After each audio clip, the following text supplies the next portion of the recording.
Hello everyone खुलुमबाय बयनिसिमबो आरो दिनैनि आंनि गोदान गुबुन मोनसे भिडिअ नोंथांमोनखौ फिन खेबसेबाव बरायहरफिननाय थाबाय लोगोसे गुड मर्निं बयनिसिमबो आदै मादै आदा बाजै आगै फंबाय गासिबनिसिमबो आरोना आबै आबौ जिखुनु सोमोन्दो जाया मानो उन्दै गेदेर बयनिसिमबो आंनि गोजोननायखौ जासे हरग्रोनाय थाबाय लोगोफोर दिनै आङो जोबोद खुसि मानो होनब्ला मैया आंहा सना गोमानाय ब्लग हगारदोंमोन बे ब्लगखौ आङो नोंथांमोनजों जोबोद अनसायजादों अनसायनाय मोननानै आङो जोबोद खुसि बेखायनो दिनै आंनि गोजोननायखौ नोंथांमोनजों शेयार खालामनो थाखाय आङो नुजाफैफिनलायबाय आरोना लोगोफोर बे ब्लगखौ आङो बानाया सानदोंमोन मानो होनब्ला आं बे साननैसोआ बिराद टेनसन दुखुआव दंमोन नालाय लोगोफोर बेखायनो आङो माने बानायनो इन्ट्रेस्ट मोनाखैमोन ओमफ्राय उनावहाय सानबाय माने हेबिट बायदिबो जाबाय लोगोफोर सानफ्रामबो नोंथांमोनजोंनो फैबाय थाग्रा हिसाबै बेखायनो आङो दा माने बे ब्लगखौ दुखुनि गेजेरजोंब्लाबो आङो नोंथांमोनजों शेयार खालामनाय जादोंमोन बेनि गेजेरजों आङो दिनै जोबोद अनसायनाय मोनदों थिग बेबायदिनो नोंथांमोना आंनि ब्लगखौ अनसायलांबाय थागोन सापर्ट खालामलांबाय थागोन होननानै आङो आसा खालामबाय दिनैनि बे ब्लगखौ आङो मोनायावसो बानायनाय जादों लोगोफोर बे आंनि ब्लगखौ आङो एसेबां नोंथांमोननिफ्राय सापर्ट मोनगोन होननानै आं सानाखैमोन मानो होनब्ला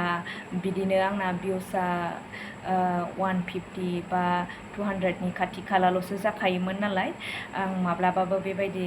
एथबां माने नोंथांमोननि अनसायनाय मोनगोन आं सिमाङावबो सानफेराखैमोन सिमां बायदि मोनदों आरोना लोगोफोर आङो नोंथांमोननि अनसायनायखौ ओरैबायदि गोमोदों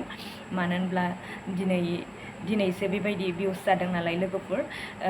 नोंथांमोना बेबायदिनो आंनि ब्लगखौ नायलांबाय थागोन होननानै आं आसा खालामो लोगोसे नोंथांमोना हायोब्ला लाइक शेयार आरो कमेन्टबो खालामनानै हो आरोना लोगोफोर जेसेबां हायो एसेबां शेयार खालामनानै हो ओमफ्राय भिडिअखौ माबायदि मोनदों नायखांनायनि उनाव बेखौबो आंनिसिम कमेन्ट खालामनो दाबाव लोगोफोर बबेयावबाफोर गोरोन्थि जायोब्ला बेखौ आं माने सुद्रायनो हायो नोंथांमोननि बुंहरनायनि गेजेरजों ना लोगोफोर नायगिरिफोरनिसिम आं बेखौनो बुंहरनो सानो मैयानि सना गोमानाय ब्लगाथ' झुमखा सना नङामोन लोगोफोर माने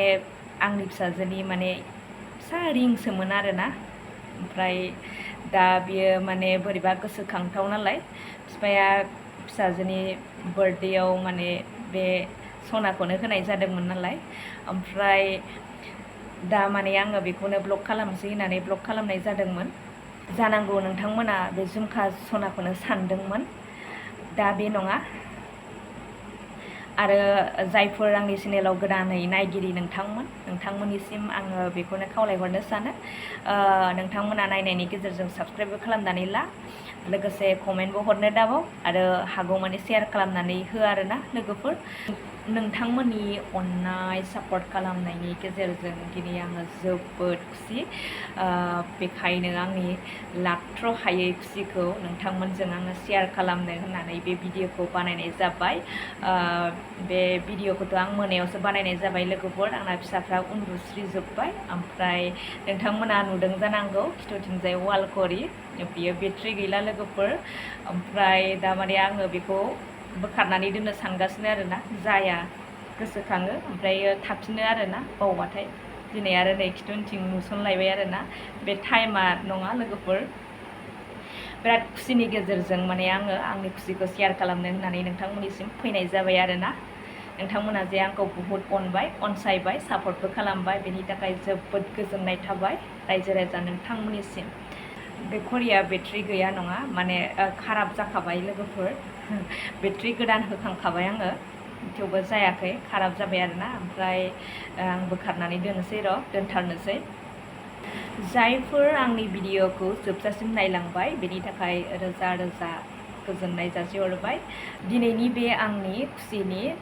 ससे ब्लगखौ जायफोर नोंथांमोना जोबजासिम नायलांबाय बेनि थाखाय जोबोद जोबोद गोजोननाय थाबाय थेंक इउ फर वाचिं लाभ इउ अल बाय बाय बयनिसिमबो गोजोननाय थाबाय।